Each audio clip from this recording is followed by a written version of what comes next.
motivated employees. We believe secure and happy employees are essential to a successful business.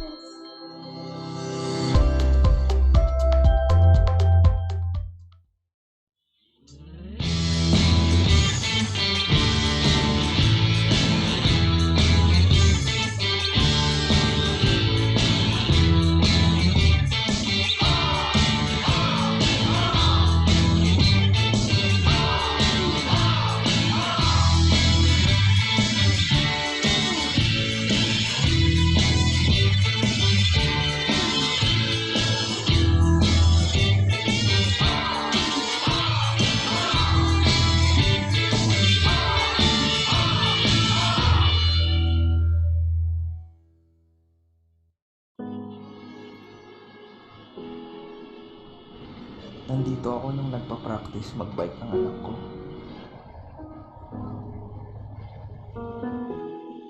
Nandito ako nung nag-birthday si Mommy.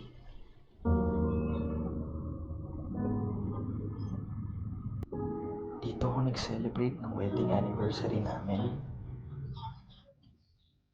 Distance will always be a problem.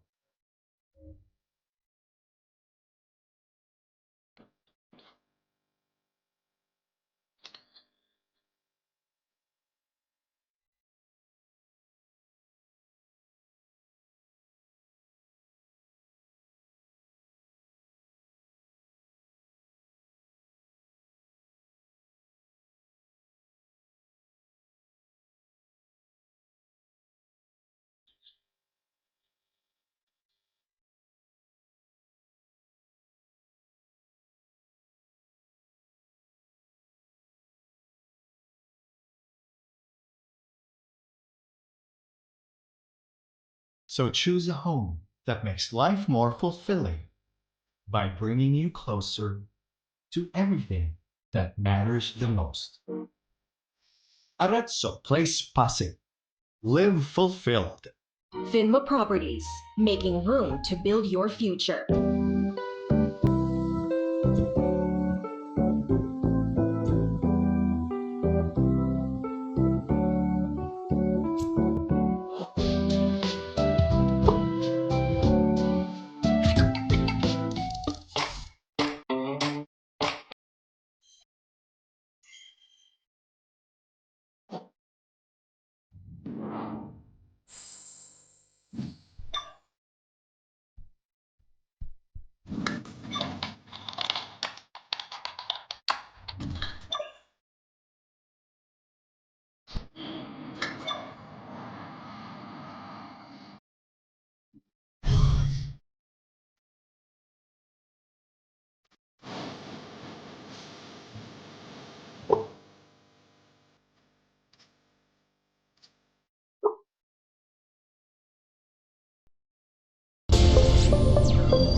Hi, I'm Mel, and I am choosy. My ultimate skin goal is gusto kong mag-even out ang skin tone ko.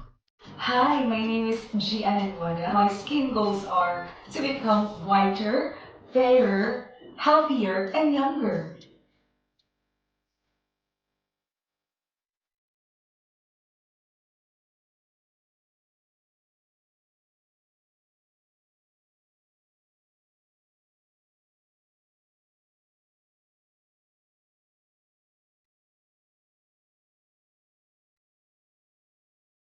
It really shows na yung skin ko ngayon mas moisturized, mas glowing, and mas healthy. Thanks to Glutasy, I got my skin tone back. Thank you so much, Glutasy.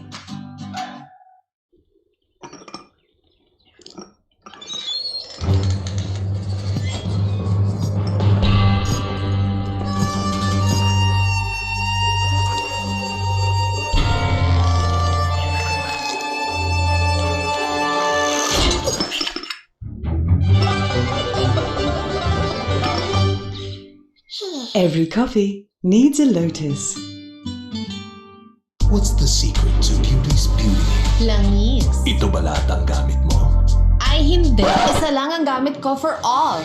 Moringa O2 Therapy Oil. Hindi lang malunggay. Meron ding olive oil and omega from sunflower oil. This therapy oil helps relieve my dry and irritated skin. It helps lighten my scars and stretch marks. It helps make my hair strong and healthy. This is our beauty secret.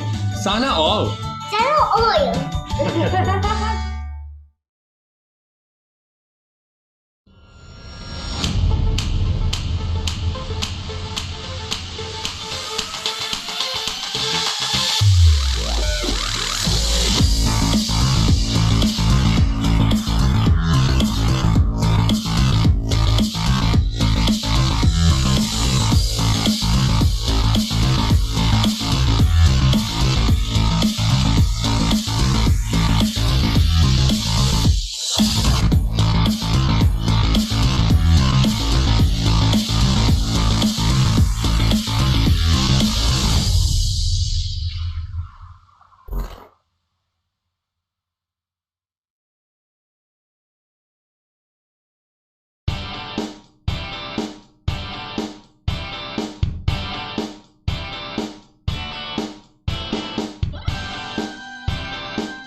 Nandito ako nung nagpa-practice mag-bike ang anak ko.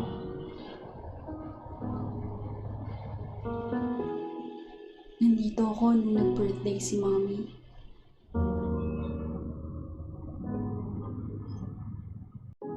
Dito ako nag-celebrate ng wedding anniversary namin. Distance will always be a problem.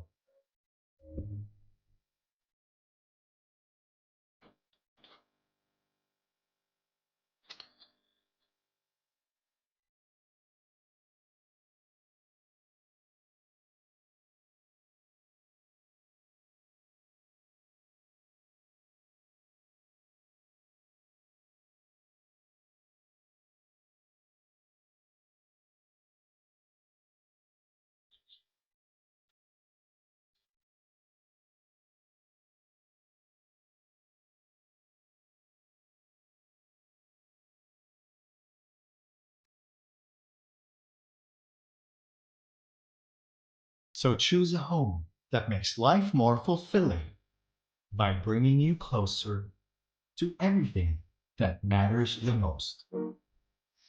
Arezzo Place Pasig. Live fulfilled. Finma Properties, making room to build your future.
Hi, I'm Mel, and I am choosy. My ultimate skin goal is gusto kong mag-even out ang skin tone ko.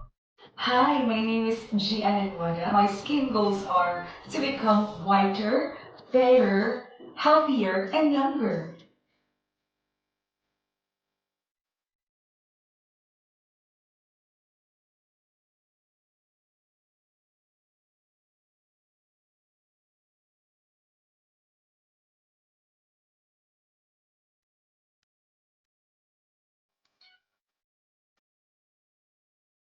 It really shows na yung skin ko ngayon mas moisturized, mas glowing, and mas healthy. Thanks to Glutasy, I got my skin tone back. Thank you so much, Glutasy.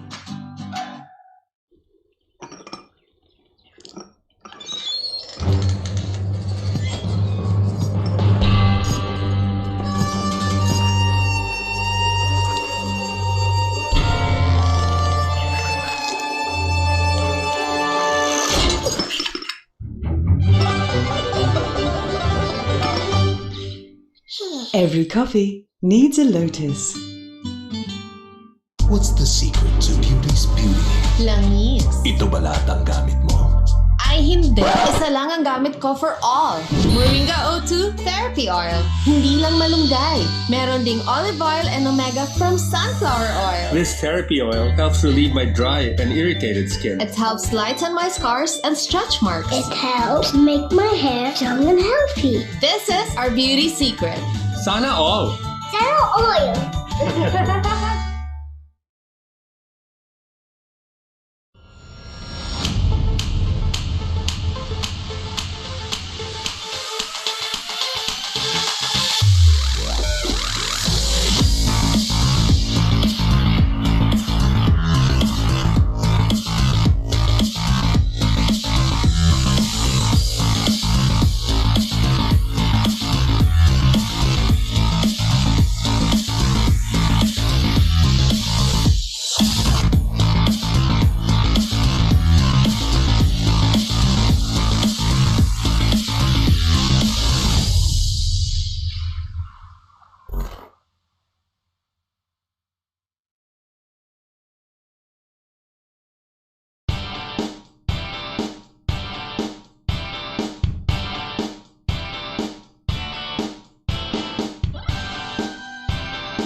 Nandito ako nung nagpa-practice mag-bike ng anak ko.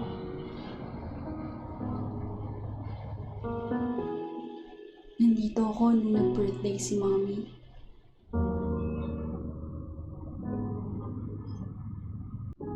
Dito ako nag-celebrate ng wedding anniversary namin. Distance will always be a problem.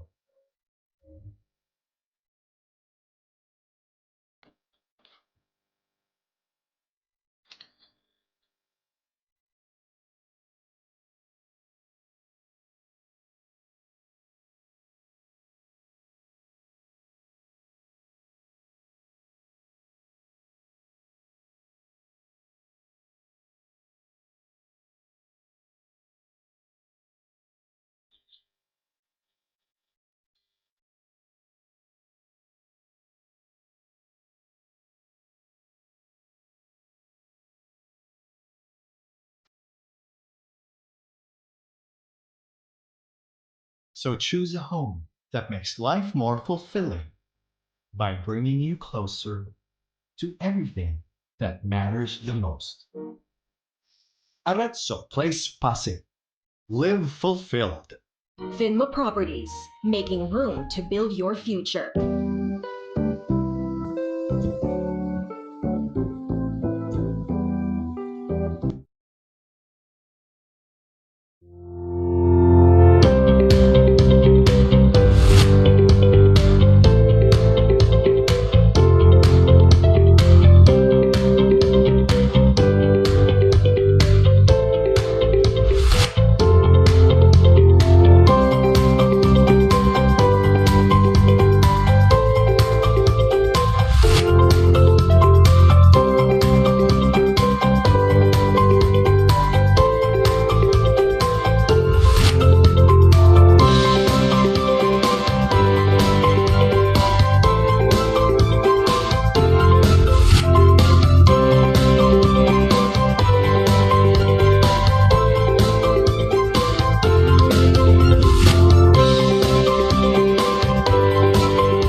And we are live. Good afternoon to everyone. A pleasant afternoon to all of our viewers. Good afternoon to our Zoom participants.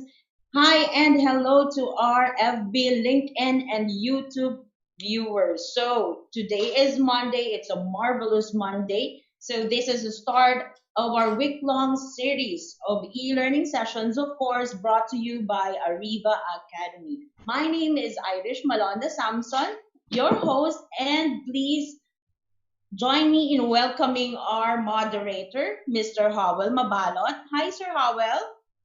Hello, good afternoon, Madam Irish. Can you hear me clearly? Yes, sir. 111. Nice to see you again. Thank you. How was your weekend, Sir Howell? It's a laundry weekend, household chores weekend. Okay. What about you? How was your weekend? Of course, with kids. Wow. Okay, so please join me as well in welcoming our participants from out of the country. And they are watching from Jakarta, Indonesia, Tokyo, Japan, Kuala Lumpur, Malaysia, Lalitpur, Nepal, Auckland, New Zealand, Singapore, Bangkok, Thailand, Abu Dhabi, and Dubai, United Arab Emirates. Okay, and let's start.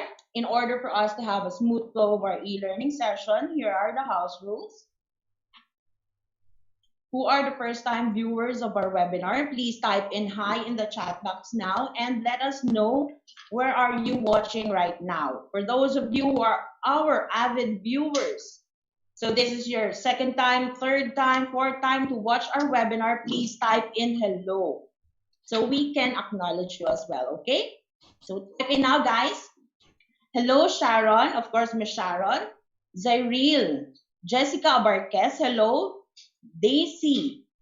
Hello Also to Antonio, Arvin, Pasita, Ian Kevin Balete. Sir Nick Slideros, hello sir. Ferlane Avila from Laguna, Leia Mojica, welcome to our e-learning session. Paulo Rivera, hello. Maria Luisa Abeleda and Sunny Adjoha. Okay, let's check on our YouTube page. Casey Morales, good afternoon. Hi, Mitch, and to our Ariva family who are watching right now. Vanessa Torrente, Nati Buson, and Julian Aleli. Okay, let's do a sound check. You will be needing a good quality headset. Please type in 111 to show if you can hear us loud and clear. From Ian, 111. Sonny, Arlene, thank you. 111. Estefania, Ramil Ballesteros, 111. Shirley, Mark, okay. So far, 111, Sir Howell. We're all loud and clear and audible. Type in 222. If you cannot hear me, you cannot hear us. 2121 means the sound is breaking up or there's a lag. And question mark if you don't understand anything. Okay, so far, 111. Thank you. Ms. Gina Narvaez, thank you. Okay, participants' microphones will be temporarily disabled by the administrator during discussion to avoid interruptions. Questions will be entertained after each topic of the session. For questions and clarifications during the provided time after each topic, please click the raise hand button for the administrator to enable the microphone for live questions. Type in your questions at the Q&A box. One question at a time will be entertained. For comments and feedback, please scan this QR code. This will be directed to our feedback form. Please send us your comments, suggestions, and topics to discuss in order for us to have a smooth flow of our e-learning session. And now, I know you're very excited to meet our speaker for today to discuss entering the new normal, emerging office and workplace trends in the time of COVID-19 pandemic. Mr. Howell Mabalot, please introduce our speaker today. Definitely. Thank you, Ms. Irish. We're very much excited to hear from our speaker for today, who is the proud Filipino winner of the hit Asian reality TV show, The Apprentice Asia. For winning the show, he served for 1 year as Chief of Staff of Air Asia, reporting directly to Malaysian business mogul Tony Fernandez, based in Kuala Lumpur. Born and raised in Manila, he is a multi-awarded marketer and HR professional with over 10 years of experience in Southeast Asia. Dubbed as Asia's Millennial Guru and World-widest motivational and marketing speaker. He is the author of 3 best-selling motivational books, From Grit to Great, Fast Forward, and Single, Taken, or Building My Empire. Today, he is the founder and managing director of his marketing consultancy firm, the JY Consultancy and Ventures, which offers marketing and talent optimization services to startups and Fortune 500 companies in Asia. Ladies and gentlemen, without further ado, and with much pride to introduce, please give it up for Mr. Jonathan Yabut. Hello, Jonathan. Thank you, Howell. Thank you also, Irish. Hope you're having a great afternoon. Hello, everyone. Okay. Hope you are too. I am. Thank you, Howell. I hope you're also having a great day. Great Monday. Yes. All right. Before we start, guys, I'd like to gather energy from everyone in the room. Could you please give me an exclamation point? Show us some love. Very good. Thank you. There you go. So our session for today is entitled Entering the New Normal, Emerging Office and Workplace Trends in the Time of COVID-19 Pandemic. This session is perfectly designed for HR managers, especially for those who need to operationalize offices and workplaces. And perhaps if you're a hiring manager and you're one of the management or leaders of a company and also involved about the health, the well-being of the employees, this session is also great for you. I'd like to know more about the participants. Could you please type? Is there anyone in the room who's from HR, for example? And maybe you could share also the companies that you guys are from, just so we get to know more about each other. And I'm talking about folks who are in the Zoom. If you're also watching from YouTube, if you're watching on LinkedIn, for example, will be great. All right, very good. I'm seeing a lot of HR folks, which is good because that means we're in the right room. This session is intended for you guys. Very good. We have folks from different parts. Marivic is from the Tourism Promotions Board. Very good. HR from Isuzu Philippines, Lane. Okay, I'm reading that also from the Zoom. Okay, let's start. So a quick introduction of what we do. We've had so many partnerships with Ariva Academy since March 2020 for our webinars. This is our company, JY Consultancy and Ventures. We are Asia's leading consultancy firm when it comes to digital marketing. And also, of course, we conduct a lot of talent management sessions, whether it be about public speaking, reading body language, leadership, how to manage the millennials, how to execute webinars, for example, which we are doing with Ariva Academy soon in a few weeks from now. Our headquarters is in Kuala Lumpur, and these are some of the clients we've had in the past. If you guys are also familiar, your company's logo may be in this slide. So we've conducted our workshops not only in Southeast Asia, but as far as Buenos Aires in Argentina, as far as in New York in the United States. So if you've been part of our clients since 2013, thank you very much because you've been part of our growth and you've been part of our history. For those who also follow us, our free webinars are available in our website. That's jonathanyabut.com. You just need to click the buttons that shows free webinars. You can also download the handouts, and all of those webinars are recorded for your viewing pleasure. So our topics range from leadership, how to manage visibility. We have a recorded one, even also from Ariva Academy. If you go to their YouTube page, you can watch some of our webinars there. And of course, our best-selling webinars, how to speak confidently at work and level up your business writing skills. That's the website. Take a screenshot. You can also take a photo of our website, guys, if you want. And of course, plugging.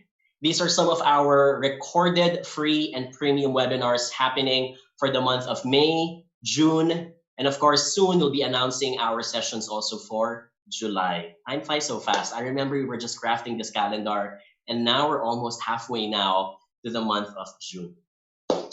Last commercial. If you have any burning itching question in case we aren't able to answer them in this session, please do raise them in my email address. Again, take a screenshot or take a photo.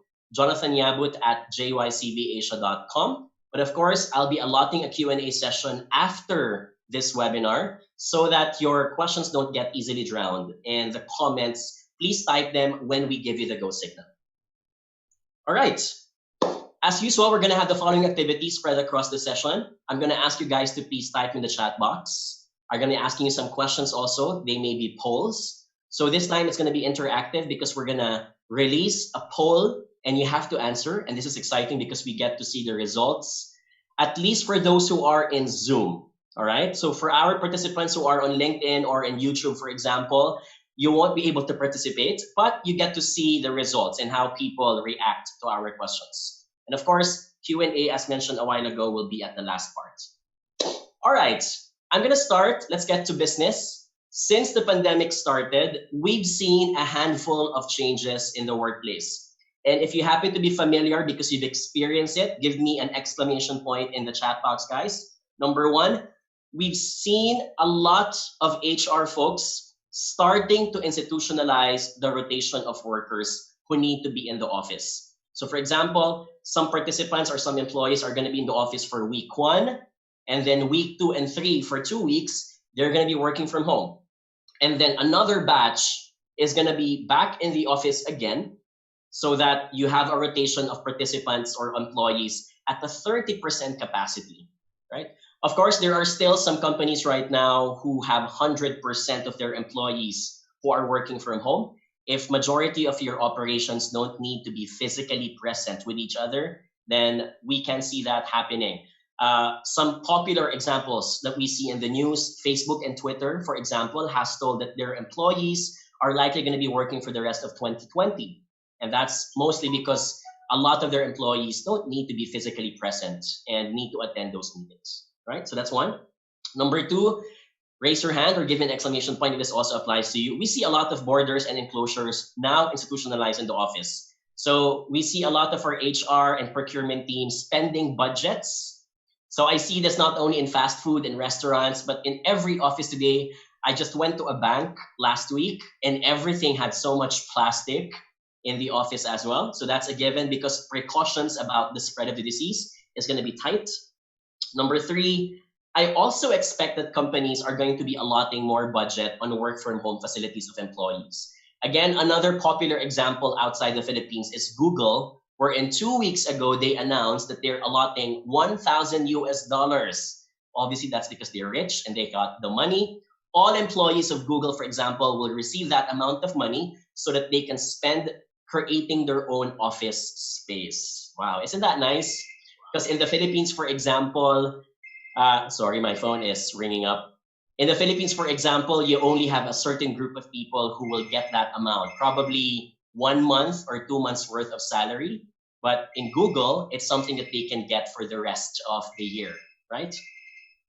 And next one, this is number 4, there will be new rules, meaning the length of meetings, contract tracing of interaction, non-essential travel are going to be institutionalized in the company. I call this, guys, as letter D because I think this is a no-brainer. This is something that is already in place since March. So some of our clients, for example, now have a policy wherein for the rest of 2020, no matter how important your meeting is, we will no longer allow any of our employees to travel for reasons of precautions. All right. One more, I think, just to give an example, if you may have seen the news, Singapore just last week, and that's only because they are around 6 million population only, they started poaching the idea that all of their citizens, all of their 6 million citizens need to wear a special bracelet that will track the movement of all of their citizens from point A to point B so that they get to know which are going to be the hotspots. So it's still being debated right now in the parliament, and it's also a big issue because people don't like their activities being tracked, their mobility, for example. But of course, in some organizations, we are also going to expect these things to be institutionalized. I'll give you one more example, guys. My colleague who's working in a pharmaceutical company in Taiwan, they have a policy today wherein if they are working in the office, they cannot spend 8 hours in the same cubicle. So their goal is after 1 hour, 2 hours, they have to move again to another space. It could be the pantry, it could be another area. And all of their cubicles today are now agile workplace, which means no one owns a permanent station anymore, right? And the reason for that is because they want to circulate the ventilation and they don't want one person to only stay in one place for contamination purposes, right? So I'm sharing this, guys, because this session is not going to be about these types of operations because these things are a given and these things are easy things that you can see from a manual or a handout. What I'd like to talk about from an HR perspective is the governance in organizations on how you can return your employees back to quote unquote the hashtag new normal. And maybe at the end of the session, after we've shared with you the best practices, you get to ask yourself, does that also apply to my organization? Can I also steal that best practice? If I implement what company X is doing, will that also work for my company Y? And at the end of the day, that's how you create your own policies by learning from what other organizations have also learned in the past, whether it's a success lesson or a failure lesson, right? Prolonged quarantine will challenge the quote unquote the office. And when I say the office, guys, I'm not just talking about the physical office space. I'm talking about even the virtual office. If you're conducting your sessions on Zoom or in Microsoft Teams, for example, that's your virtual office today because you log on a daily basis and you congregate with your teammates on a daily basis. Number 1, when employees have no one else to turn to, we are going to expect for the rest of 2020 that they will seek help from their employer. What do I mean?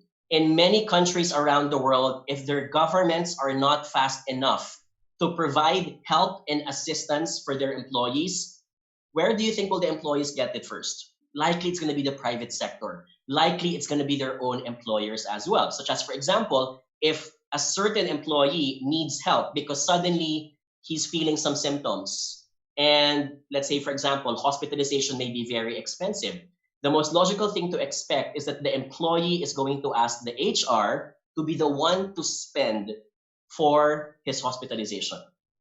Maybe you can give me an exclamation point if any of you have experienced that so far. But in my next few slides, I will share you guys some trends about HMO policies, which we're going to expect is going to increase, right, in the next few months.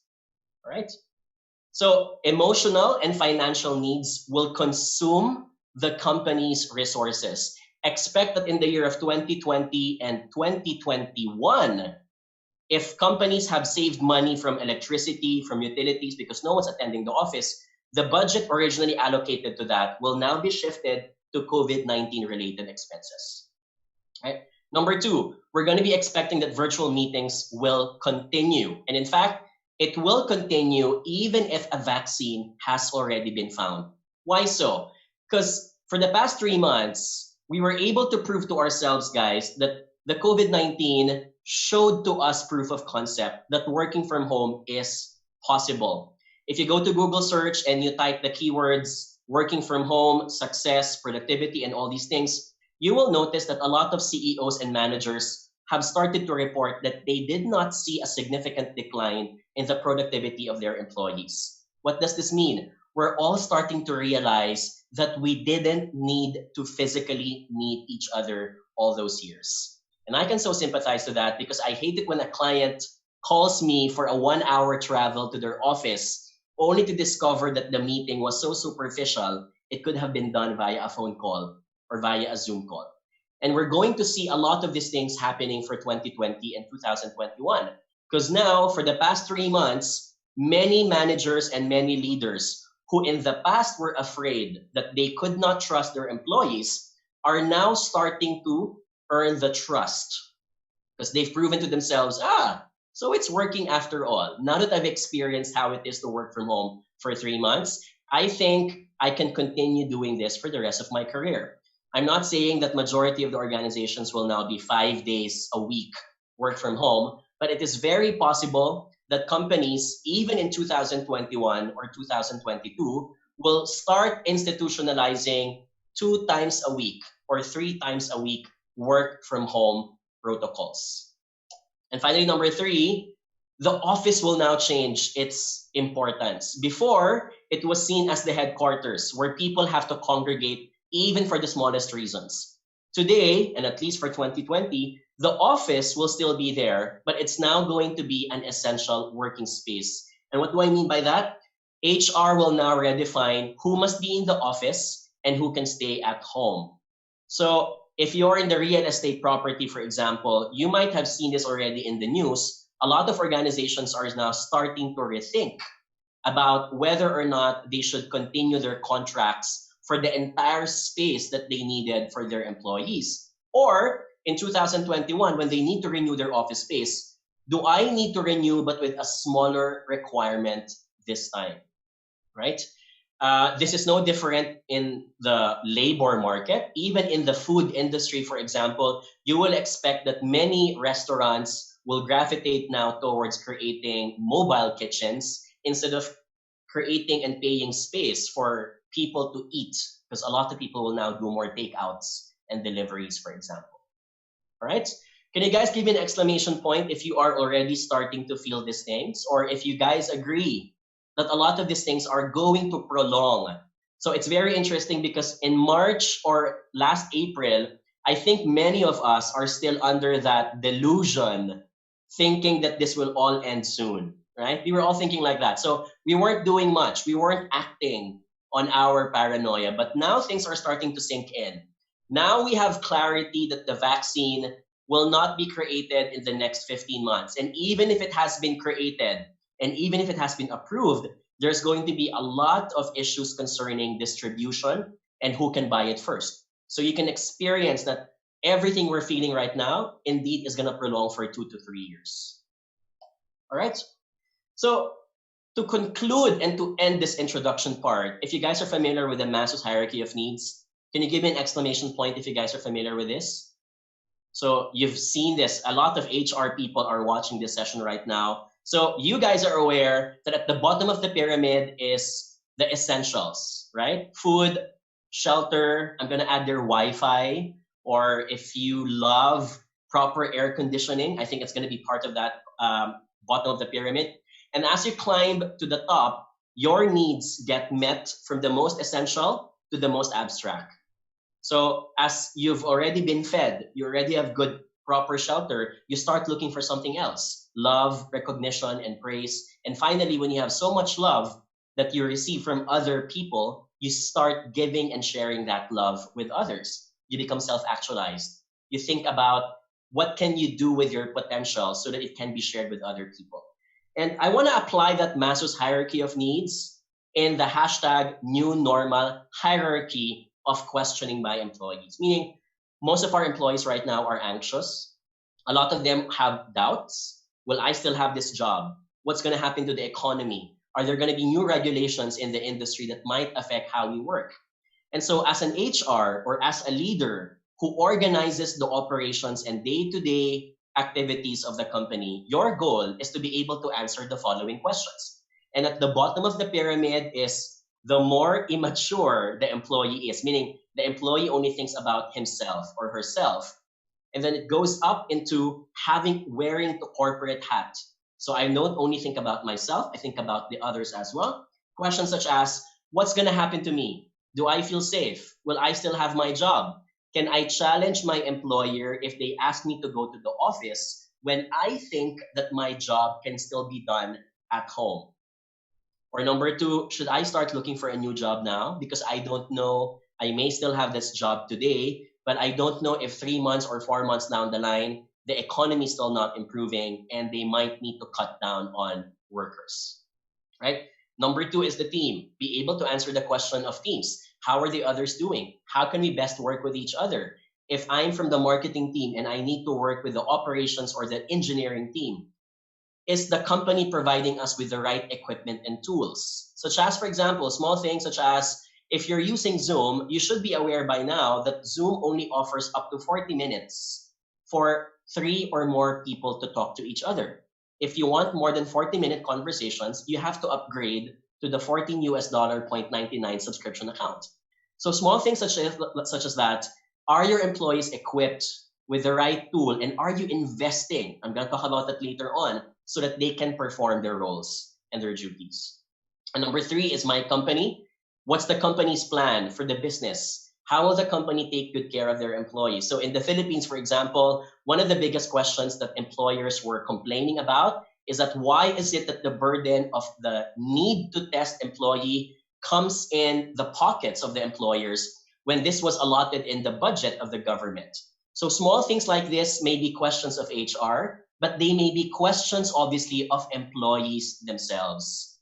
So we may not know the stories, but I have a friend who, unfortunately, the company was not also the one who spent for it. The employee was the one who spent 920 pesos to pay for her own COVID-19 testing.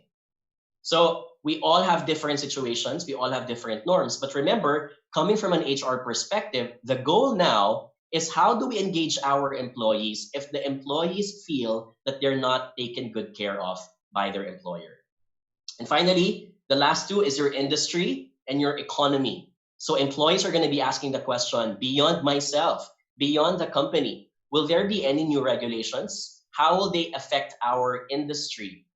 How can our lives be back to normal? Or does the company need to invest in something else? If before the company was selling in brick and mortar stores, should the company now invest in digital technology so that it can sell its services? Does that mean that my company has to be in Lazada? Does that mean that my company has to create a Facebook page? So you may notice by now, if you're from the insurance or real estate industry, one of the biggest struggles of sales agents is that they cannot physically interact with their clients. Neither can they look for new prospects because they could not touch anyone. So the goal now is equipping your sales agents. How can we use digital technology to perform our duties? I want you guys to hold an imaginary dart, and I want you guys to pin it on the screen and ask yourself, In my organization today, where do you think does your company fall into when it comes to answering the questions? Is it on the me level? And I hope not, because the me level is the most superficial part. If your company hasn't even answered this part, or you as an HR, then you might get in trouble, guys, because you're just halfway, right, in getting things done. Or are you in the company level? Or hopefully you're in the industry level, right? So we all have different stories. If you're in HR, if you're a hiring manager, your goal is to elevate that level from the me to the industry or to the economy. All right? So let's start. What are the next steps now? John, could you please share what are the best practices and trends? Or what are the things to look out for if I'm operationalizing my office and my workplace? And trend number one, I've mentioned this a while ago, but I want to demonstrate more examples now. Employees will rely more on their employers for safety nets.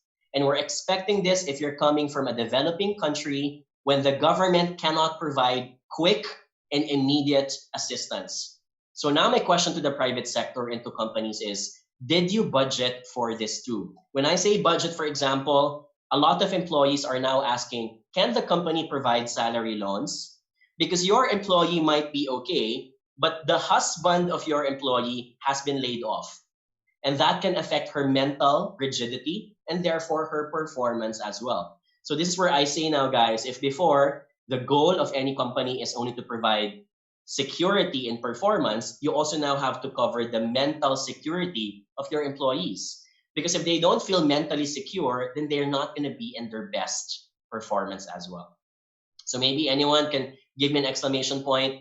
Has your company at least discussed what financial assistance can you offer to your employees if in case someone needs that help? So I understand we all have different stories. The bigger your organization is or the bigger your company is, the more that your organization can provide for it. And I also understand that not all SMEs and small companies can easily provide that for their employees. So that's one. The number two is emotional and mental support. The best practice today is to make sure that you don't just leave your employees getting their job done. The best practice is conducting a lot of workshops. It could also be in the form of webinars, and trying to make sure that your employees are resilient mentally and emotionally, right? I hope you guys do that because that's the trend today in a lot of multinational companies. They conduct a lot of sessions in helping their employees emotionally cope, teaching them frameworks. How often should I talk to my friends? How should I see things when I feel like I'm anxious and panicking? What could be the psychological frameworks that I can apply in order for me not to feel uneasy? So we've seen, for example, again, you can go to Google search, depression and mental health is going to be a big issue in the next 2 years because people could not look for that help easily, especially when you're living alone or when you're detached with the rest of society. And finally, number three, which I think is the most important part because this is resource draining for a lot of HR. Have you talked already to your HMO providers on what is going to be the future arrangement in case you file for a claim? And the reason why I'm saying this, guys, is because remember, not all companies have enough resources to provide individual insurance for an employee. For example, a lot of small companies and even the BPOs or call centers operate in a way that they have a group insurance plan, right? So group insurance plan is different from individual insurance plan. Group insurance plan assumes that you all contribute and hope to God that only 2, 3, or 5 is going to make a claim. Why? Because that claim is going to consume all the contributions of the other employees. So I'll give an example. If you have a call center that has 5,000 employees, each of them contributing, let's say, 10,000 pesos budgeted by you, the moment one employee has cancer and will end up spending 4 or 5 million pesos for that insurance, that 5 million will be eaten up by the contributions of other employees. That's how group insurance plans work.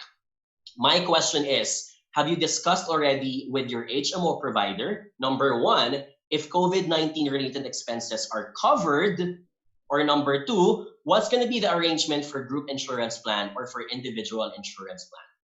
So I'm knocking on wood here because I hope it doesn't apply to you in the future, but it's best to be prepared now versus probably being shocked that your company does not have enough budget and yet you promised in the employment contract of your organization that your employees will get it. I think the deeper question even to ask here is, are your employees expecting it because they think they deserve it? Or number two, because I know that this happens to some companies, I know some companies who started in March 2020, started disclaiming to their employees that we will only cover up to this amount of insurance if in case you get COVID-19, right? So be careful about that because your employee will end up asking these things from you. So I see some responses a while ago. Some people are saying, no, the only coverage is for PhilHealth. At least you know, right? At least you know the limit so you can mentally prepare your employees up to what point is only going to be covered by the expense of the company, right? I'm also saying this, guys, because at the end of the day, these things will matter in affecting a lot of things in the company, such as, for example, if you conduct engagement survey results among employees by end of the year, how you were treating your employees will affect how they will answer those engagement survey results. Because for them, how I was treated is how I think they took good care of my future, right? Number two, you're going to be expecting, if you are an HR, that majority of your future candidates will start asking this question, such as, may I please ask, what were your next steps and plan of actions when the COVID-19 happened? And the reason for that is because candidates today are going to be very tricky. Before they say yes to an application, they want to make sure that their insurance and health and all these things are covered by the company. So if you are an interviewer, make sure that you have aligned proper skills in telling to everyone what are your benefits, what did you do, did you even involve yourself in charitable acts, for example, because that affects number three, which is what you did during COVID-19 will reflect on you as an employer in terms of your corporate brand. And as we all know, every HR employee is also a marketing employee. You are brand ambassadors projecting the best image that when you want to ask for candidates to apply, they think that you are a great company to apply for. All right? I'm saying this because my sister is about to enter into a new job because she just finished university.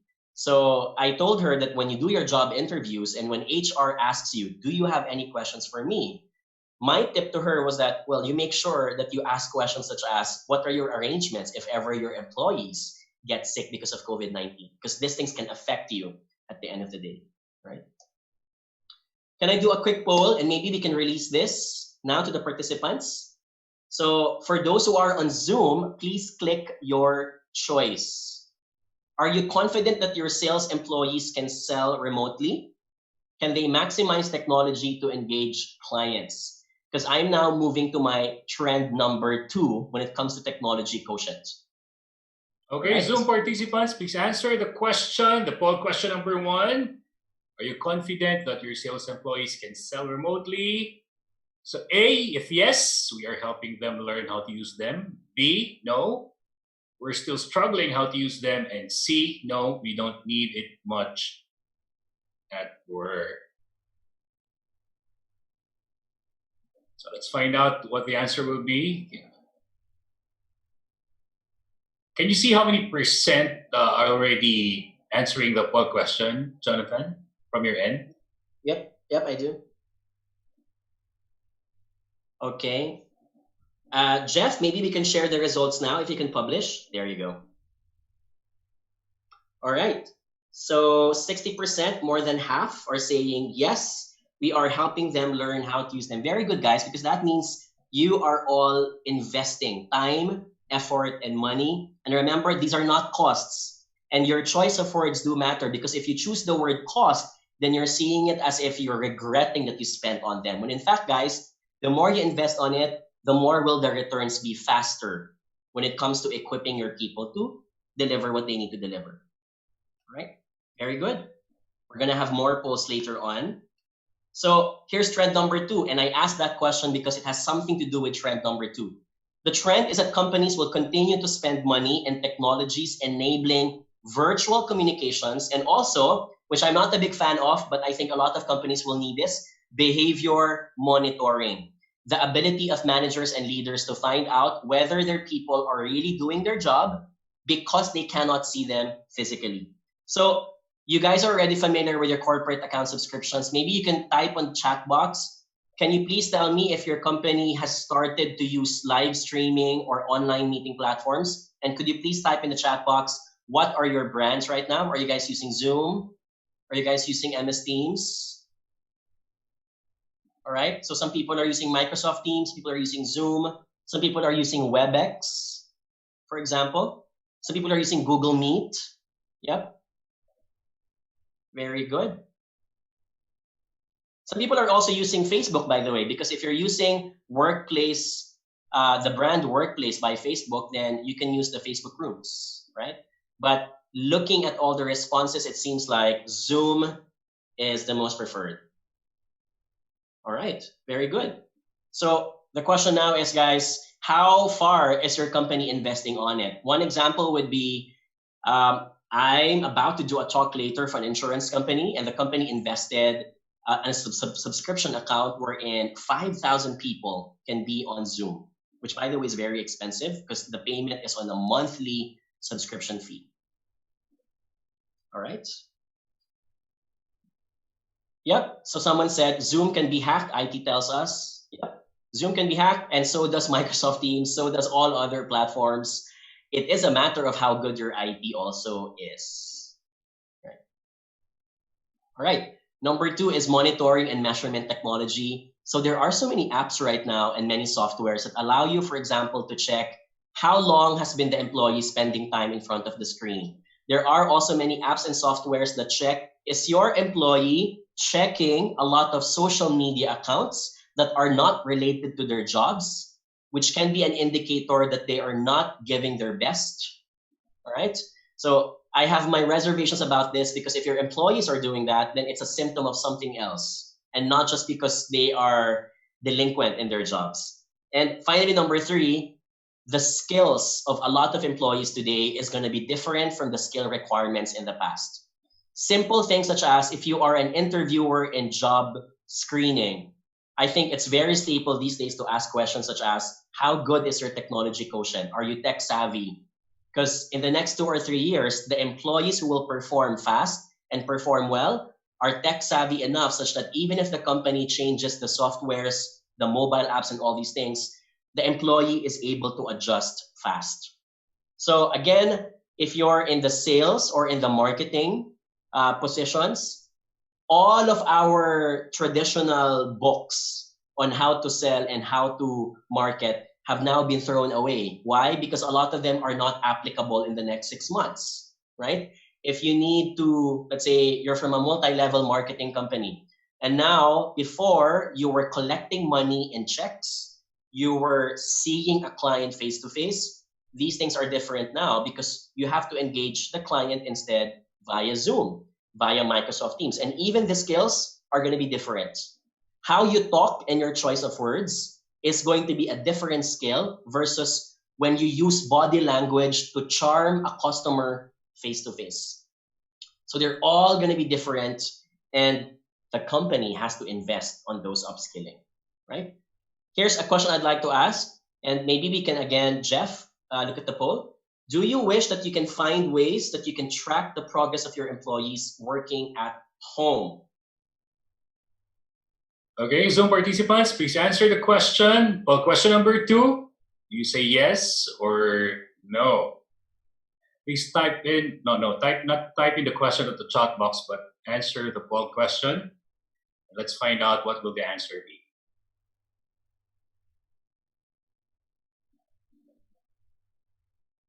All right, let's share the results. Okay, so majority, I'm not surprised.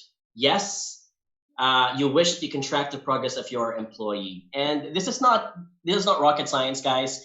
It would be great to know, because if ever your employees were not able to fulfill the report, were not able to meet the deadline, you'd like to understand why. And it's not just because you want to scold them. It's because you want to find ways, how can I therefore help you if you're not meeting your deadlines? How can I therefore help you if you're not meeting your sales quota? Right? Okay. Can you please type in the chat box, because they've been around for quite some time. What are your favorite tools in monitoring the behaviors of your employees? Could you please type? I just want to see what you guys have been using. Anyone? All right. So someone says Google Drive, which is my favorite, by the way, also. Productivity reports. A friend of mine is working also in the call center industry, but now they were allowed to bring home their laptops so that they can work from home. And one of the things that they use is called Screen Doctor, which means any time of the day, your manager can peek your screen and see what exactly you're doing, right? I'm not a big fan of this because it feels very Orwellian. It feels very monitoring, to the point that it seems like your manager doesn't trust you. But again, to each his own. It could be a different culture. It could be a need from the company. All right. All right, so I want to share one example. So a lot of you wrote Google Drive, and Google Drive is one of my favorite apps, not just for storing, but it's also, and a lot of people miss this out, it's also a tool for monitoring. Why? Because if you've uploaded, let's say, a Microsoft document, you don't need to send it to anyone via email. What you do instead is that you upload it into a folder, and the folder can now be accessed by anyone that you authorized the sharing grant to, right? Also, what we know about Google Drive is that the moment, and I'm going to share you guys a screenshot, the moment someone uploads a file, you get a rich set of information, such as what time did the person upload it, right? Who exactly opened or modified that document, right? And I like this, guys, because the more that your employees are aware, without explicitly telling them that their behaviors are being monitored, then they themselves become responsible because they know that they have to step up, right? Here's another one. So just to give you a screenshot, if you guys haven't used Google Drive yet, you guys are missing a lot. And it's been like more than 5 years now since Google Drive has been around. My company has been mostly remote in our work, and we're very thankful because the product is for free. The only time that you need to pay, and my company only pays 500 pesos if you want to upgrade it to 2 terabytes worth of storage, right? But otherwise, 1 gigabyte, which by the way is already a lot, is for free. The only catch, of course, with Google Drive is that you need to have a Google account. Likely it's going to be your Gmail, right? So you guys will notice, it will see a lot of things such as who was the last person who opened it, what day, which person specifically from your team, down to the names and to the timestamps. And yeah, these things allow you to monitor the behavior. Another one that I like, and you probably are using this, guys, because it's a very popular one, is Sidekick. So Sidekick allows you to schedule your emails. Sidekick also tells you down to the detail which employee opened the email, what time did the employee open the email, and you can even find out if the employee clicked the link that you typed in the email, right? So all of these analytics are very rich because knowing how your employees behave at home can help you design programs to incentivize them to be further productive. And again, Sidekick is for free. It's an app that you can embed in your Gmail, right? Okay. I want to do a quick plug, by the way, because someone sent me a message a while ago. John, when it comes to other tools, do you offer other premium webinars? And yes, I'm offering my own premium webinar happening on June 19 and 20, how to launch your own online store. But online store can mean your own database, your own way of collecting information. And we're doing that via Google Forms on June 19 and also via Lazada on June 20. So if you guys are interested, you can just go to my website, jonathanyabut.com, and the details and the outline of what will be discussed is going to be shared in that link. All right. Here's one more, guys. Speaking of upskilling your employees on how to use social media, if you're in a company that has a lot of sales agents who need to sell online, we're doing a master class, by the way, and I'm plugging this in partnership with Ariva Academy. That's happening on June 24. And you can just ask anyone from Ariva Academy later on how to register, but they're also all available in the website. Okay, halfway now. Can I still get some energy, guys? Can you please type your exclamation points again if you're learning something? All right, very good. Thank you. Very good. And I hope you guys have a lot of aha, let me try that out in my company, or aha, that validates my theory. Because that's the point of this session when we share best practices. I want to ask another poll. Does your team respect quiet time for lunch, weekends, and after office hours, even during the time of the pandemic? Okay, encourage every participant here in the Zoom room. Is it A, yes, as much as possible? B, no, the rules have become more loose? Or C, yes, we follow, but workload is just a lot lately? All right. Okay, let's share the results. Okay, well, majority are respecting time, which is very good, guys. It's not a very strong majority because it's only 51%, but nevertheless, I'm very happy to know that. And the reason why I'm sharing that is because we know today that any employee can be prone to abuse of overloading work. Why? The impression now of any manager is that, well, you're not going to the office anymore, which means you're not wasting 2 hours of the morning and 2 hours of the evening commuting. So a lot of managers have this impression, thinking that their employees now have extra 4 hours of time in their hands that they can use for work, which is not necessarily true, guys, because in the age of COVID-19, we may have more time now for work, but our burdens for our personal lives, because of all the inconveniences, may have also increased, which means as an HR, your role is to also put that allowance. Like March, April, and May, those allowances were very important for people to thrive. So the trend number 4 now is that I'd like to encourage companies to put more structure on working hours for work from home. Why is this? We are all misled to think that just because we're now working from home, it's now okay to make a call during lunchtime. We all have this, we're all made to mislead ourselves that, well, we're all locked up in our homes. It's still okay to set up telecon, even at 6 p.m. or 7 p.m. But not true, guys, because that exhaustion still exists among employees. So things such as, which I highly recommend, create discussions and agreements, such as you can tell your teams, nothing changes, by the way. Our work remains to be the same 9 a.m. to 6 p.m. structure, which means if it's lunch break, and if our lunch break is 12 o'clock to 1 o'clock, I want everyone in the team to respect that. Avoid setting up telecons, avoid setting up Zoom calls, and don't expect people to reply fast by 12:30 p.m. because I want them to enjoy lunchtime even if they're working from home. Because we're all still human beings, guys. We did not convert into robots. And so rest remains to be important. Another example I'd like to share. So in my company, I have a tendency to send a message even if it's after dinner. And I want to send that message not because I want people to act on my message, but because sometimes as a business owner, I have a tendency to have creative juices in my mind that I don't want to forget. So in order for me to park those ideas, I will float them in my WhatsApp group with my employees, but I will make a disclaimer and I'll say, guys, if I send a WhatsApp message after 9 p.m. or after 8 p.m., please don't be stressed or pressured that you have to respond to it. Because I want to make sure that your evenings are still kept sacred. I'm only saying this because I want to make sure I don't forget it.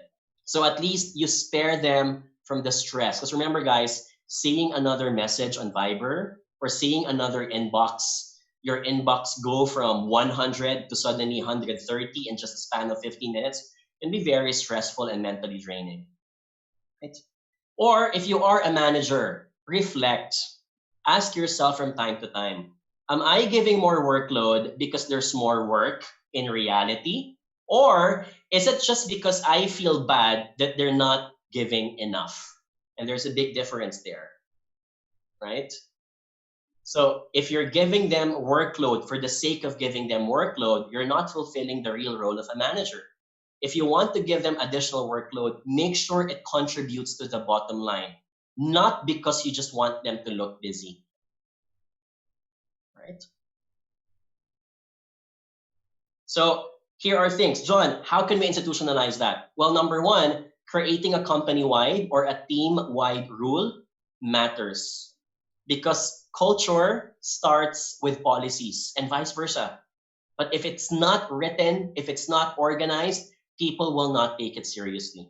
So a company-wide or a team-wide rule can help. Another one, I want to encourage that leaders, vice presidents, and even you as a manager, you're supposed to be the role model. If you want your people to respect the time, then you have to, if you have to start it on your own, be the first one to avoid sending those emails or sending those invitations also during lunchtime or even during weekends, right? And I think we can be more forgiving now, because 3 months ago, things were really in chaos. But June, July, August is going to be the start of things starting to settle down. So I think this is where the structuring of time is now more expected. And finally, number 3, you can socialize quiet time during conversations. When I say socialize quiet times, when you talk to your employees, insert those message that gives them the idea that I respect your time, right? Such as, for example, hi, John, I know that you have something to submit on Thursday or Friday, but it seems like the data coming from the finance department will not be available that time. If you need to deprioritize that project to next week, please do so, right? And sometimes, guys, it takes the manager to be the one to initiate these conversations rather than waiting for your employees to do it. Because as we all know, in a lot of Asian cultures, in a lot of Filipino cultures, most employees feel that they cannot challenge or speak up to their own managers or bosses, right? I'm not a big fan of this, but it happens. So sometimes you have to be the one to initiate the conversation to them. All right? One more commercial, all right? Sorry, marami kaming commercials for this free webinar.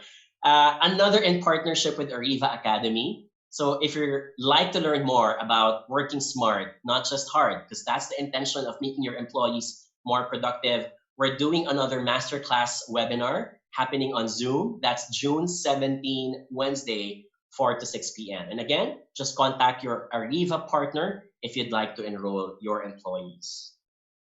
All right, trend number 5. And for me, this is my favorite part because soft skills is the most challenging. There is no rule book, unfortunately, for soft skills. There's going to be a rule book that you can download on the internet on how to engineer or create an architect of your acrylic plastics all across the office. You can download and watch those on videos, but soft skills are going to be hard because soft skills will depend on the design of who your employees are.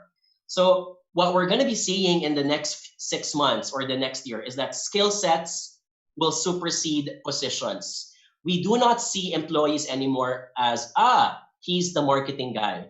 But rather, this will evolve into seeing that employee as, he's not just a marketing guy. He's that guy who can use this software. He's that guy who can create a campaign. He's that guy who, even if he is a marketing manager, can also become a training manager. Why are we saying this?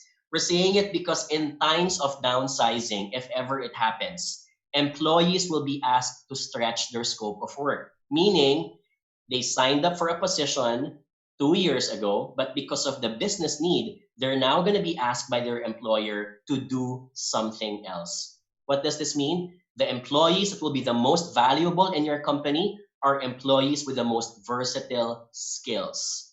Those who can do more beyond what they're being asked for, or those who have hidden talents, if I may use that phrase, that can make the company think, so if you can do that, perhaps you don't need to hire someone else and we can create a dual role out of you instead. Of course, hashtag or open and close parenthesis, I hope you compensate your employees properly if you do that. Another one, we are going to expect that employers will not, as much as they did before, resort to hiring full-time employees. We're going to be expecting some employers to use instead project-based employees, meaning I don't need to contract you for long-term. If the project is doable in 6 months or 1 year, it's safer for my cash flow and also for my liability instead to hire a project-based employee, right? And finally, number 3, here's where I'm going to challenge HR managers again when it comes to interviewing. When hiring candidates in the future, don't be fixated looking at their resumes, thinking that this is all that they can do. You also look at for the versatility of skills or the attitude and the resilience to embrace change. Why is this important?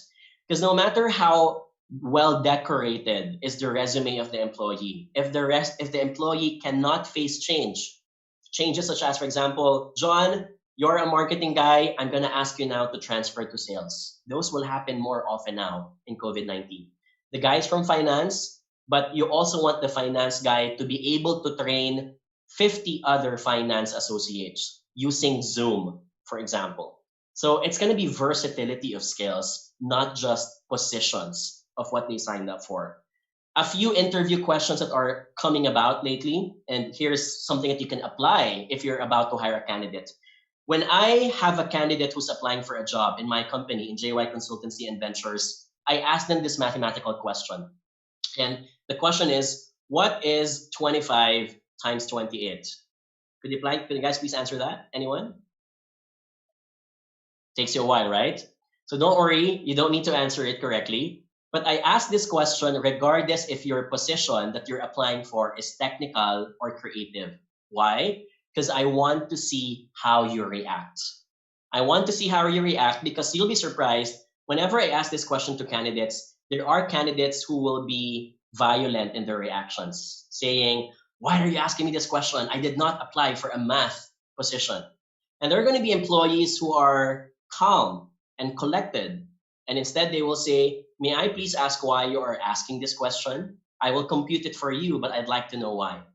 And between those two types of employees, we prefer the latter. We prefer the latter because the first one, when things get tough, ambiguous, and out of his expectations, he easily loses it. We prefer the latter because that employee gives us the impression that even if things can go wrong or things change, he knows how to handle it with calm and composure and grace. And you want those kinds of employees because they are the kinds of employees who will adapt to change rather than resist to change. Another question I'd like to ask, so prior to COVID-19, if you work in the airline industry, a lot of cabin crew members are required to build a tent for 15 minutes with 3 other job applicants. The reason here is because the trend of job interviewing is now moving away from asking categorical questions or qualitative questions into simulating questions. Questions that try to give you an idea how the person will perform in real life, right? So pre-COVID-19, this question is asked because they want to know how that cabin crew works and collaborates with other teammates, right? Because when you build a tent and it's time pressured for 15 minutes, it becomes so stressful that your personality, including the bad ones, will come out. So it's a way of testing how this cabin crew will treat passengers or her fellow cabin crew, for example. So when you do your job interviews or when you promote someone internally, don't just look at the skills that they possess. Look at how those skills can be stretched to something else because we don't know, guys, unfortunately, if the worst is already done, right? I hope it is. I hope we're flattening the curve. I hope that if it's true, according to the news, that the virus is starting to be weaker. I don't know if those things were true, but we don't know if things will still get worse, especially in the Philippines when we've yet to face another round of typhoon and floods and all these things. Those will probably even make COVID-19 worse, right? Or another question, who is your favorite character in the film blank and why? So letting them answer these questions gives you an idea how they think. How do they perceive the world? What are their philosophies in life, for example, that you cannot get if you keep on asking questions about their resume? All right. And with that, I'm gonna ask for one last bout of energy, guys. Could you please have an exclamation point before we go for a Q&A session? All right. And with that, I'm gonna open the floor now, exactly at 5 p.m. So Howell, maybe we can start getting questions from the crowd. Well, thank you, Jonathan, Alan, Yabut, for the very informative workshop or a webinar that you have just facilitated. Thank you so much. Let me ask you this. How much time do we have for the Q&A? 5 or 10 minutes. Yeah. 5 or 10 minutes. Okay, so for our participants, please type in your question at the Q&A box, and it's a first come, first served basis. So 5 minutes. We know that Jonathan is one of the busiest speakers in the Philippines right now, and he's speaking not only in the Philippines but all over the world. So for our participants, support our frontliners. This is our way of helping during COVID-19. So as you type in your question, let me just read from this slide. Learn and share. This is the call of the moment. It is to give back and pay forward. So while you gain access to all our live webinars, from April to June, you may donate an amount to help families in distress. This is in partnership with Ariva Achievers Foundation, Bayanihan Act 2020, and Bayan ng Mahay-Hay. So together, let's show our support. Let's click and donate. Thank you for that. Okay, so for the first question, since you only have 5 minutes, but before that, let me thank the people who are from Baguio City, Batangas, Bulacan, Cavite, Cebu, Davao, Iloilo, La Union, Laguna, Nueva Ecija, Pampanga, Pangasinan, Quezon Province, Rizal Province, of course, NCR for joining us today. So for our Zoom participants, type in your question at the Q&A box. For Zoom Live, raise hand button. I'm afraid we don't have time for that anymore. YouTube, type in your question. So let me read from the present question. Angeli Tobias, how do you make people more confident about the new normal and about returning back to work, considering the cases are still increasing, or the COVID-19 cases? Communication is more than anything important. So when I say communication, how often do you update your employees about what the company is taking its steps? So if I were to use a metaphor, be as obsessed on how malls and restaurants create those videos that try to attract you to go to their mall because everything is sanitized properly. There are rules and regulations. You can all see them on YouTube. I haven't seen any a company who has done a proper job doing that same kind of communication. And maybe because we don't see everyone's private communication tools. But your goal is that if I'm an employee, before I even raise them, it will be great if they're already answered. Do you have a frequently answered question list that you can hand over to your teams? Does your CEO conduct a bi-weekly or bi-monthly town hall? That's a best practice, guys. Just a simple idea such as, what is the company doing that will make me feel that if I go there, my back is taken good care by the company. So communication would be one. And if you're going to be asking for metrics, that will be measured by how many emails do you send? How many town halls have you conducted so far? How many one-on-one sessions that have your managers conducted between them and their employees? Okay, anonymous attendee asks you this. Unfortunately, government officers are not allowed to provide HMO to their employees per COA rules and regulations. You think they should reconsider this? Yes, I think that's a rhetorical question to ask. Of course, yes, it would be nice that everyone is covered. So it is a prerogative if you don't have. And of course, it's also a choice of the employee if they want to sign a contract that they think is unfair or fair if they get that. But yeah, I think this is a no-brainer question. Of course, it would be nice, but every company has its own reasons why they don't. It could be a budget issue. It could be an administrative issue, whatever it is. Okay. Anonymous attendee asks this. How do you assess if a physical office is still necessary for micro and SMEs? The guidelines have been provided already by the DTI and Department of Labor and Employment, such as, for example, there are recommended number of people based on the amount of space you've allocated in your company. And if you think that the tendency is that people will crowd out in a small amount of space, then you might want to consider a certain portion of your employees working from home and do a rotation. instead. So if you go to Google search, there's this beautiful study done in Germany wherein the best time is that rotation should happen every 2 weeks or 3 weeks, because if in case someone contracts the disease and if they're still at home for 2 weeks, they're likely going to be staying at home for 2 weeks, and they will be good enough in case they're asymptomatic to be back to work after 2 weeks. Okay. Mel June Cortez, is it true that if you project as yourself, as who you are, you will not accept, just like Jack Ma, 30 times rejected? This is verbatim from the Q&A box. Yeah. I understand why you mentioned verbatim, because I also don't understand the question. Okay. Yeah, if I can ask, please, the participant to write. Maybe some words were taken out from the sentence, so I don't understand the question. Sorry. Okay. JM Libunao, with a trend that most companies will now look for project-based employees, will this mean that most likely fewer employees will have a regular job? If so, how can we be able to compete, be at edge with other applicants? My personal wish is that it doesn't happen drastically, because from an economic point of view, project-based employees becoming a bigger source of employees means that there is no assurance or predictability of how long are you going to be getting your income, right? But we don't know. The trend is that we do know is that some employers today have already laid off some of their employees and replaced them instead with contractual employees, because they know that a certain process can only be done for a certain amount of time.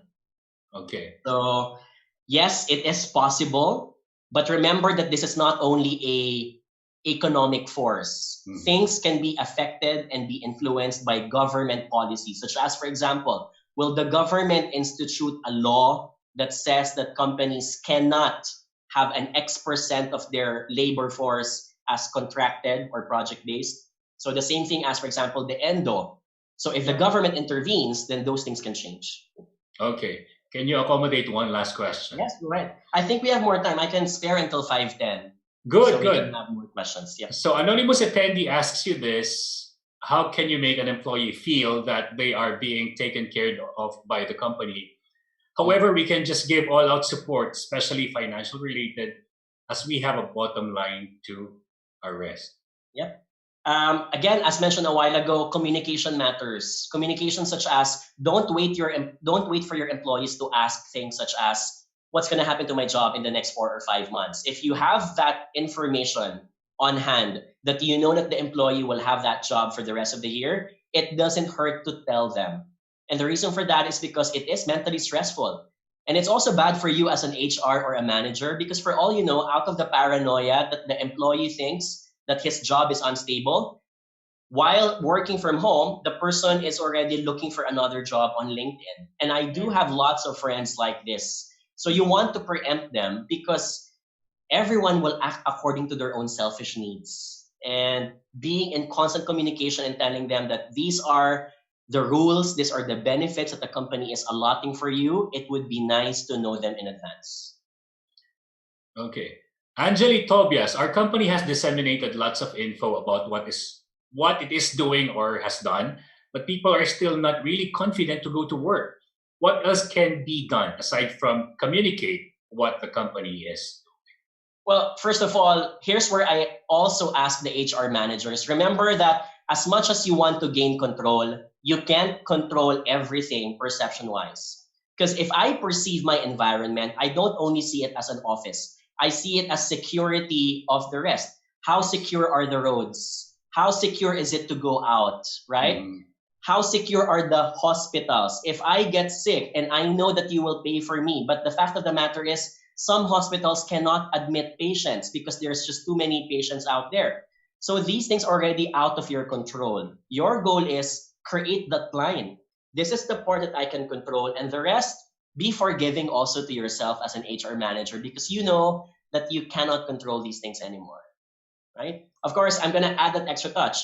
Is it unfortunate that we live in a life that perhaps we don't live in a certain city, or let's say in a certain island wherein things were controlled easily? Yes, that's how things are. So you make the most out of it. Wonderful. Now, for the last question from Rawi June Morandante.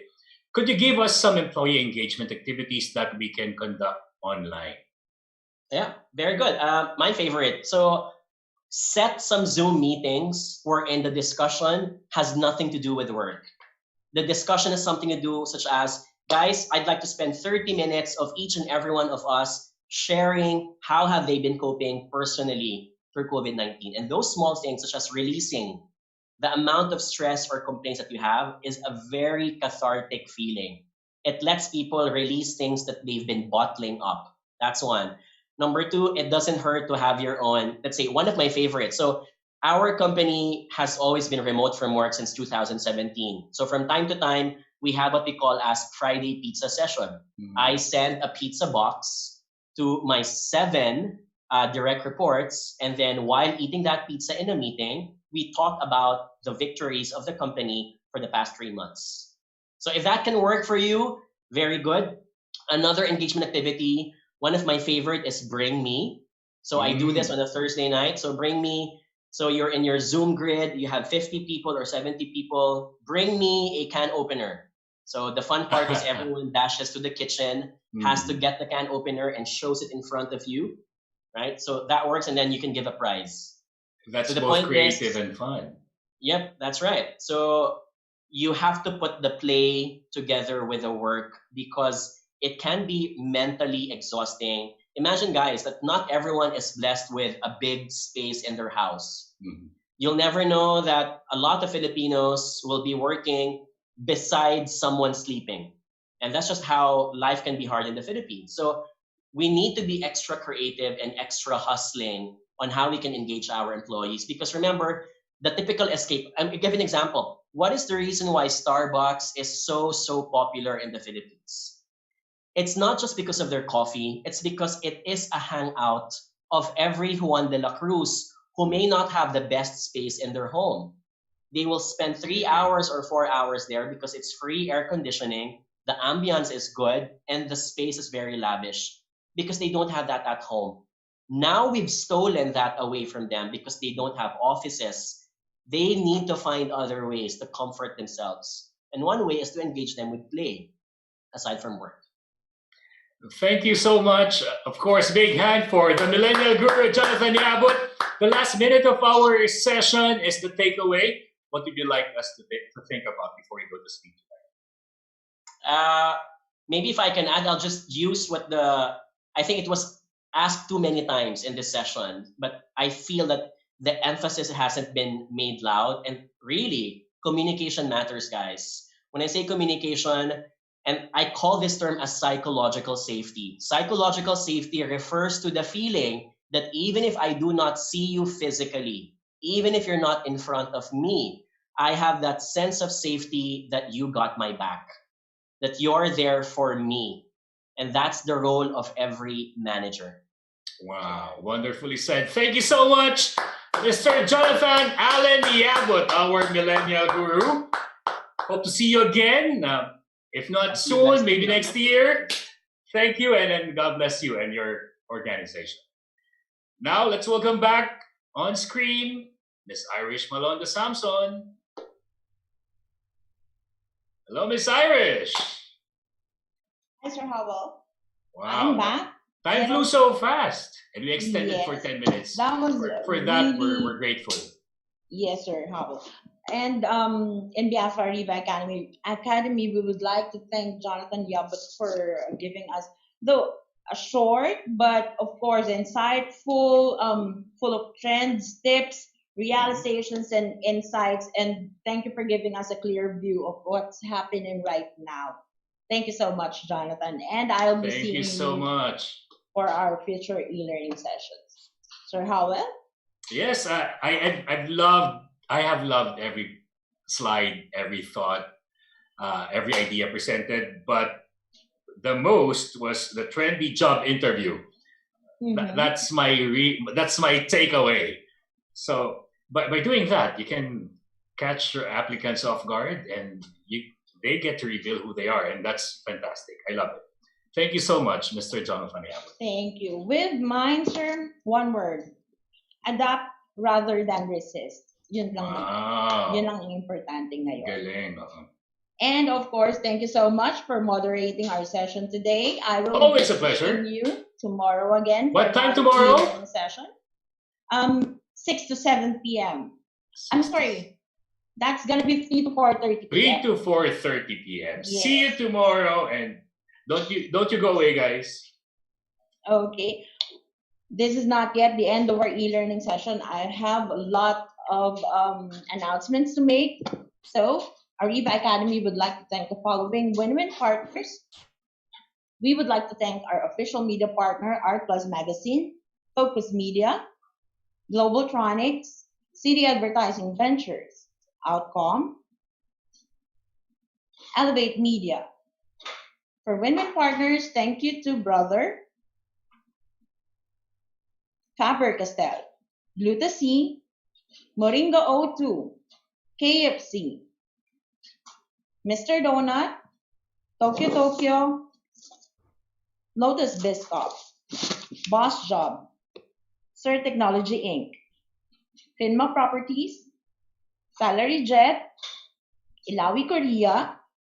Thank you as well to Kitoson and Carpo Consulting, Enchanted Kingdom, Disperse, Cosmetic Philippines Inc., Mindchunk's virtual preschool program. To register, please call them at 0906-486-0710 or email them at dsakanabe@mindchunks.org.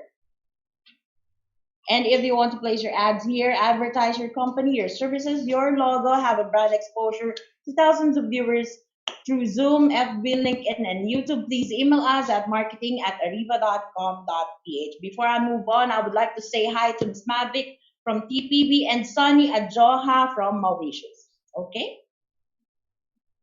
And to stay on top of our insights and updates, stay connected on our and visit us on our social media sites. Please join the Ariva Academy Facebook group, like the Ariva Academy Facebook fan page, follow the Ariva Academy LinkedIn page, and visit us on our website. It's www.ariva.com.ph. And if you want to watch again the replay of our e-learning session today and the previous e-learning sessions, please do subscribe to our YouTube channel. It's Ariva Academy and Ariva Talks. Don't forget to click the bell button. For our upcoming online learning sessions, please visit our website and register.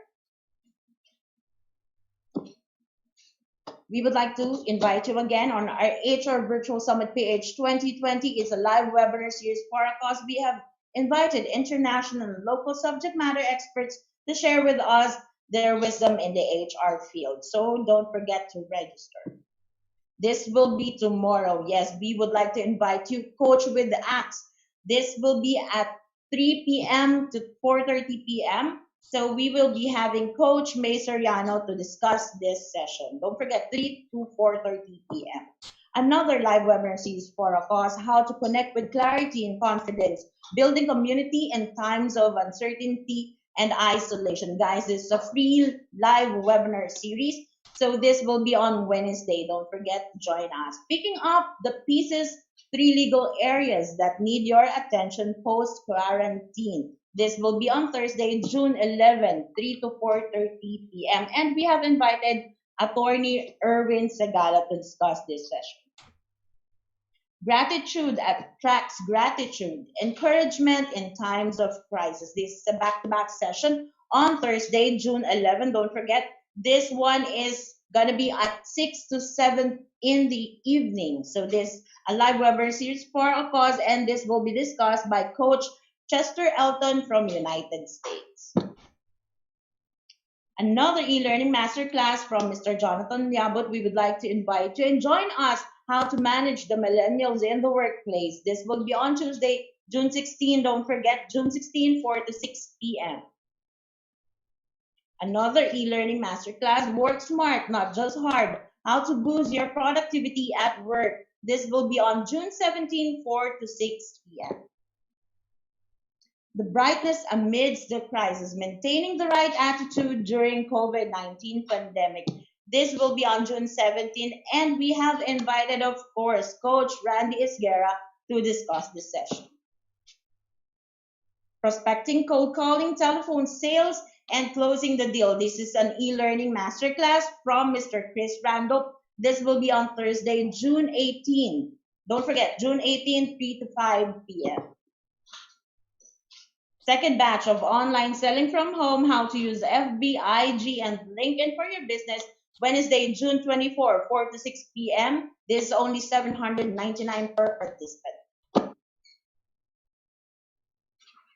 And of course, we will be having Mr. Haba Mabalot. This is a masterclass series online session, how to communicate with diplomacy, tact, and credibility in times of chaos. This will be on June 30.